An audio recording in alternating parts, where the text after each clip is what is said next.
natën e parë të bombardimeve. Mund të them lirisht se kam qenë shumë i gëzuar.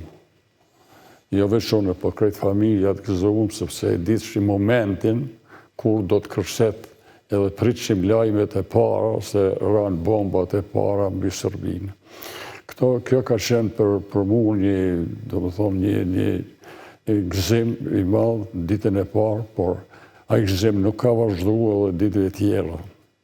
Ditëve tjera ka qenë Prishtina, ka qenë shumë e ngarkuar me ushtare, police, rrugë kanë qenë ngarkuar gjithashtu.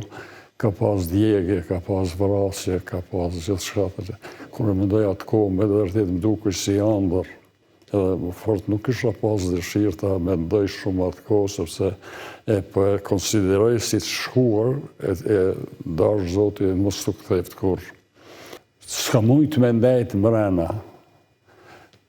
Për çdo ditë kam dalë, kam bërë një xhiro. Xhirot para dite. Se mas dite ka qenë e pamundur me dalë, sepse ndodhin edhe tragjedie gjitha ato. Kam dalë, kam shirë dhe kam pa. Kër i shikoja, për shembull edhe të moshuart, duke vajtur fushën zhag në për trotuar, për ne ishte një trishtim. Edhe ata në atë kohë, domethënë serbët, po them edhe civilët, nuk kanë shpresu se do të ndodhë kjo. Do të thonë, e para se do të ndodhë bombardimi, por nuk kanë shpresu se nga i bombardim do të ndalet, do të thonë, shqiptarë do të kthehen. Nota më e vështirë që ka qenë e ardhjes së rusëve. Aso kohën e mrena me bashkëshortet, nuk kemi guxuar të rrimë në dhomë ose në sallon të banesës të shkolla asë në Prishtina. Por mes dhomave në koridor, gjithë natën kemi nejtë në koridor. Se kishim frikë prej të shtenave, të armëve. Aqë shumë armë në shpras. Nuk di që që apo ndodhë ato armë me shqikot të ndryshme. Bas krisë dhe e shqishim se janë të ndryshme. Po, kaloj edhe natët, nesën në mëngjes, po ndigjojmë, e kanë vëra filonin, edhe kështu.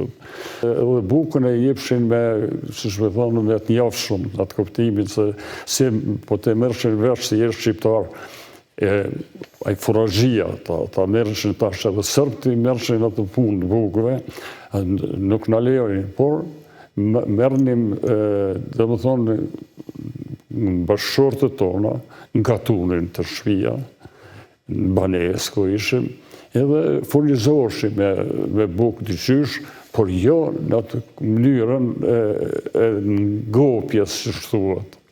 Kanë drejtu armë ka unë, pushjeti. Qa donë këtu, armë gati me gjujtin, me fjallë tjera. Unë thash, derisa desha ti përgjigjesha, ndurja për shfis time një policë, edhe erdë për javon aty në stop, edhe mu afru. Dha, po të pësë edhe unë kushje. Unë thashim pronari kështë shpije. Gjithë dhe shpija ime ka qenë stacion policie, për shkak se ka qenë me në gjithë gati me shpine presidentit Ibrahim Rugova. Dhe aty ishte ai shpjegimi se e kanë bosta me rujt Ibrahim Rugovën, që ishte një ironi e madhe. Unë kam banua së kohët të shkolla asë në Prishtina. E para, për shembull, është dhënia një dhuratë e mjekut për të marrë kujdes të veçantë, e kanë perceptu si korupcion vetëm 74% të personave, që tregon një mosnjohuri për faktin që ti nuk dush me dhonë para shtesë ose dhurata në sistemin shëndetësor, sepse ajo është korupcion, por në fakt nga e dhëna del që qytetarët nuk e dinë, sepse 74%... Ose është këthyrë në diçka të zakonshme? Po, fiks, është këthyrë në diçka si praktik, por që është gjithashtu e dëmshme dhe u cënon të drejtën në shëndet të qytetarëve. Pastaj e kemi një të dhënë tjetër. Për shembull, një mësues profesor që kërkon para ose dhurat për të trajtuar më mirë studentët, 91% 10% ka ndalë që e din që është korupcion, po prap 1% e vogël, 9% nuk e din që është korupcion. Ndërhyrja tek zyrtarët e lartë për të punësuar të afërmit, po ashtu 90%. Një që ka dalë përsëri më e vogël është kërkesa personale të një zyrtar komunal për të marrë një leje ndërtimi, është 83%. E duhet të ishte të paktën mbi 90%. Dhënia parave policit për të shmangur gjobën ose për të mos ja konfiskuar lejen e vozitjes, e din që është korupcion 95%, por ne e dim që në praktikë ndodh. Domethënë nuk është që qytetari nuk e dim, por e bën.